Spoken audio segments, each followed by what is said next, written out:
है दोस्तों। तो हम लोग पार्ट फर्स्ट में 5 क्वेश्चंस का प्रिपरेशन कर चुके हैं। तो अभी हम लोग का पार्ट सेकंड है जिसमें 5 क्वेश्चन फिर से पढ़ेंगे। और जेनेटिक्स का बहुत ही अच्छा क्वेश्चंस हम लेके आए हैं। हमारी एक मैम है, उसने बहुत अच्छे से हमें जेनेटिक्स पढ़ाया है। तो चलिए, हमारा पहला 6 नंबर का क्वेश्चन है जो आपको बोर्ड पे दिख रहा होगा। Name the 4 nitrogen bases in genes. Genes में जीन एक क्या है? जेनेटिक मटेरियल है जो डीएनए में है। मतलब क्रोमोसोम में डीएनए, डीएनए में जीन, जीन में नाइट्रोजन बेस।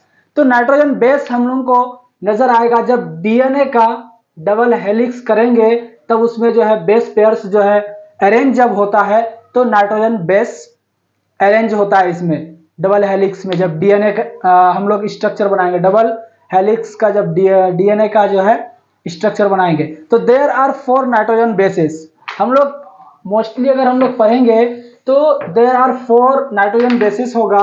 कौन कौन होगा? एडिनिन होगा, गुआनिन होगा,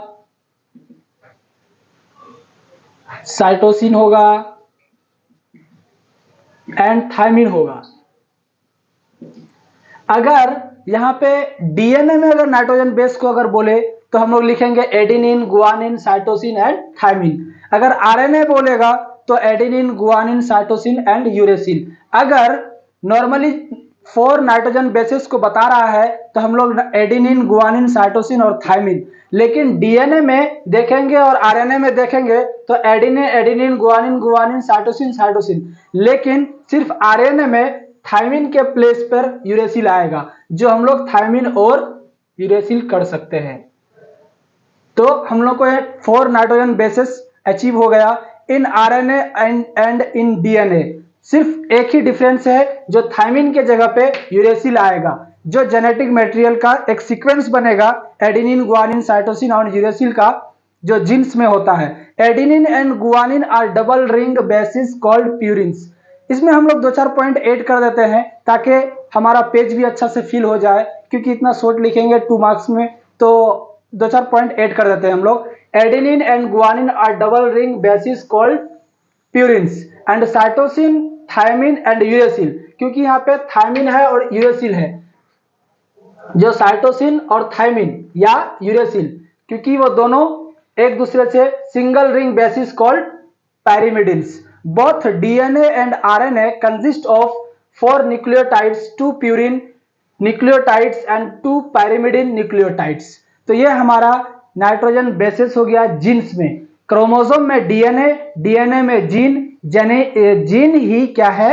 जेनेटिक मटेरियल है जो पेरेंट्स से डॉटर्स में ट्रांसफॉर्म होता है। जैसे आप देखे होंगे, कोई लोग कहता है कि आपका नाक तो बिल्कुल आपके पापा से मिलता है, कोई कहता है कि आपका मुंह जो है बिल्कुल आपके पापा से मिलता है। तो ये क्या है? जेनेटिक है। जेनेटिकली अपने बाप पेरेंट्स से डॉटर में जो है वो ट्रांसफॉर्म होता है। यही जीन में, जीन के वजह से होता है। तो ये हमारा हो गया 6 नंबर का क्वेश्चन। नाइट्रोजन बेस, जो 4 नाइट्रोजन बेसिस को बताया, एडिनिन, गुआनिन, साइटोसिन और थायमिन। थायमिन के जगह पे अगर आरएनए में, डीएनए में होगा तो एडिनिन, गुआनिन, साइटोसिन और थायमिन। अगर आरएनए में बोलेगा तो एडिनिन, गुआनिन, साइटोसिन और यूरेसिल। अगर आपको कुछ भी याद नहीं आ रहा है, सिंपली 4 नाइट्रोजन बेस को लिखना है, तो एडिनिन, गुआनिन, साइटोसिन, थायमिन और यूरेसिल। इस तरह से आप 2 मार्क्स अच्छे से लिख सकते हैं। चलिए, 7 नंबर का क्वेश्चन आपके बोर्ड पे आ चुका है, देख सकते हैं। List the types of chromosomal aberrations. Means क्या है? ये क्रोमोसोमल एवेरिएशंस क्या है? जैसे कोई सीक्वेंस है, उसमें गड़बड़ी के कारण, हेराफेरी के कारण जो न्यू जनरेशन बन सकता है। जैसे आप देख सकते हैं ए, बी, सी, डी और ई और एफ और जी।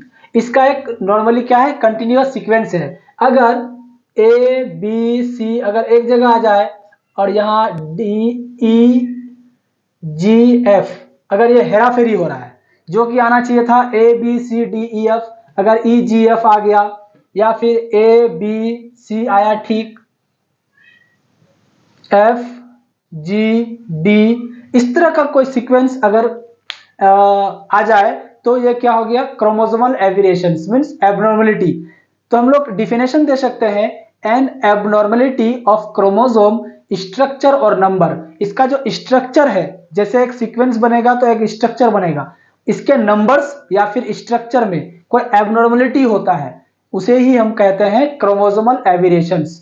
या दूसरा डिफिनेशन हम लोग दे सकते हैं, chromosomal aberrations is the variation in the structure of one or few chromosomes in natural population in different organisms, and these variations can also be produced artificially by radiations, chemicals, temperature, shocks, etc. These changes in the structure of chromosomes are called chromosomal aberrations. आप ये definition लिख सकते हैं या फिर ये definition लिख सकते हैं।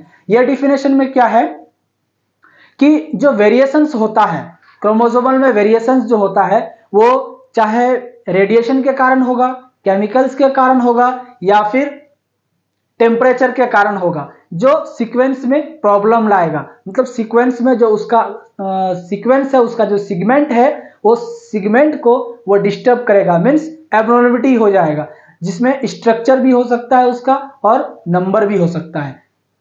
लेकिन हमको यह क्वेश्चन का है टाइप्स को, अगर हम लोग डिफिनेशन दे देंगे तो ये बहुत सुंदर बन जाएगा, अच्छा लगेगा दिखने में और आपका कॉपी भी फील होगा। तो हम लोग टाइप्स हम लोग को मांगा है, अगर ये याद नहीं आ रहा है तो सिंपली एक डिफिनेशन आप लिख सकते हैं, an abnormality of chromosome structure और नंबर। डायरेक्ट आप ये पॉइंट लिख करके टाइप्स लिख सकते हैं आप कि क्रोमोसोमल एविएशंस का टाइप्स क्या है, डिलीशंस है, डुप्लीकेशंस है, इन्वर्जन्स है और ट्रांसलोकेशंस है। डिलीशंस में क्या होगा, जो सिगमेंट होगा उसका सिगमेंट जो है, डिलीशन मतलब हो गया डिलीट हो जाएगा, मतलब उसका एक सिगमेंट जैसे ए बी सी आएगा, जैसे देख सकते हैं आप यहाँ पर एक कंटिन्यूअस सिगमेंट है, लेकिन अगर डिलीशंस होगा तो ए बी सी, उसके बाद ये क्या हो जाएगा, चेंज हो जाएगा। जैसे आप देख सकते हैं सी डी ई और एफ और जी, ये नॉर्मल एक कंटिन्यूअस सीक्वेंस है, और इसका अगर डिलीशन होगा तो क्या होगा, A B C D E C D E और एफ और जी, ये सिगमेंट में बढ़ जाएगा। मतलब जो कंटिन्यूअस होना चाहिए वो सिगमेंट में क्या होगा, बढ़ जाएगा। डुप्लीकेशन, डुप्लीकेशन में क्या हो जाएगा, इसका डबल हो जाएगा। इसका जो क्रोमोसोमल स्ट्रक्चर होगा, जो इसका नंबर होगा, जैसे आप देख सकते हैं A B C D E F, ये है, जैसे ये नॉर्मल इतना तक आया तो यह डबल आ जाएगा, ई एफ, ये डबल आ सकता है। मतलब एक बार आया, यहाँ पे क्या होगा, इसका सिगमेंट में डबल हो जाएगा। तो इस तरह से हम लोग टाइप्स को लिख सकते हैं क्रोमोसोमल एविएशंस का। सिंपली आप डिफिनेशन लिख सकते हैं, अगर टाइप्स पूछा है तो नॉर्मली सा ये छोटा सा डिफिनेशन है, an abnormality of chromosome structure और नंबर, और टाइप्स लिख दीजिए direct, deletions, duplications, inversions and translocations. ये है हमारा 7 नंबर का क्वेश्चन कंप्लीटली। तो चलिए अभी हम लोग क्या पढ़ रहे थे कि क्रोमोसोमल एविएशंस में स्ट्रक्चर में भी चेंज होगा और नंबर में भी चेंज होगा। तो स्ट्रक्चर में चेंज के बारे में हम लोग अभी पढ़ लिए कि ए बी सी डी का सीक्वेंस किस तरह से हेराफेरी हो रहा है। अब जो है नंबर में चेंज के कारण क्या क्या डिजीज जैसे होता है, जैसे आपका Down syndrome, Patau syndrome, Edward syndrome, then Klinefelter syndrome, इस तरह का नंबर में जब चेंज होता है तो इस तरह का डिजीज पैदा होता है नंबर्स में, उसके सीक्वेंस में नंबर्स में अगर गड़बड़ी होता है तो इस तरह का डिजीज पैदा होता है, ट्रिप्लोआईडी। तो अब हम लोग का 8 नंबर का क्वेश्चन है, define mutation, name the types of mutation. Mutation क्या है, ये एक sudden change of genetic material है। It is a sudden heritable changes in the genetic material. ये क्या है, जेनेटिक मटेरियल जो है, जो जीन है, उसका सडन चेंज होना, इसी को हम लोग क्या कहते हैं, म्यूटेशन कहते हैं। A mutation is a change that occurs in our DNA sequence either due to mistakes when DNA is copied or as the result of environmental factors such as UV light। मतलब ये DNA sequence में जो गड़बड़ी होगा कुछ mistakes के कारण, जब DNA कॉपी होगा, जब DNA क्या होगा, कॉपी होगा, या फिर इन्वायरमेंटल फैक्टर्स के कारण, जैसे यूवी लाइट के कारण भी म्यूटेशन हो सकता है, केमिकली भी हो सकता है, रेडिएशन के भी कारण को हो सकता है। तो किसी भी प्रकार से जो फैक्टर्स है, उन फैक्टर्स के कारण म्यूटेशन हो सकता है। मीन्स जो जीन्स है उनमें चेंजेस आ सकती है। तो टाइप्स अगर हम लोग अभी पढ़ेंगे म्यूटेशन का, तो majorly 2 types of gene mutation.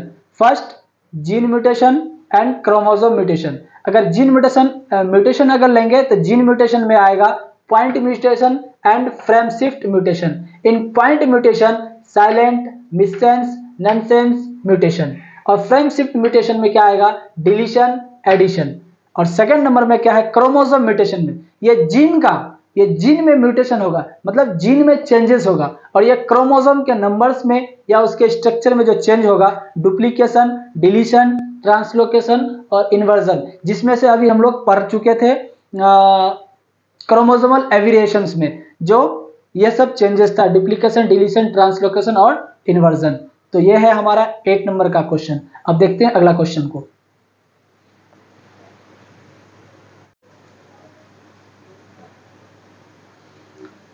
तो दोस्तों आप 9 नंबर का ये क्वेश्चन देख सकते हैं, in list for causes of gene mutation and जो आगे आने वाला क्वेश्चन है for diseases caused by gene mutation. दोनों क्वेश्चन को हम लोग अटैच कर दिए हैं। तो हम लोग पहले जानेंगे जीन म्यूटेशन किसके कारण होता है, इसके कारक कौन है। तो mutations are caused by environmental factors known as mutagens. Means क्या हो गया कि जीन म्यूटेशन को जो करता है उसको हम लोग म्यूटाजेंस कहते हैं। इट मे बी फिजिकल और it may be chemical. In physical, in radiation like UV rays, X rays, gamma rays, beta particles, alpha particles and neutron। ये UV रेज क्या है? जो सनलाइट से आने वाली जो परावैंगनिक किरणें हैं, अल्ट्रावायलेट रेज है।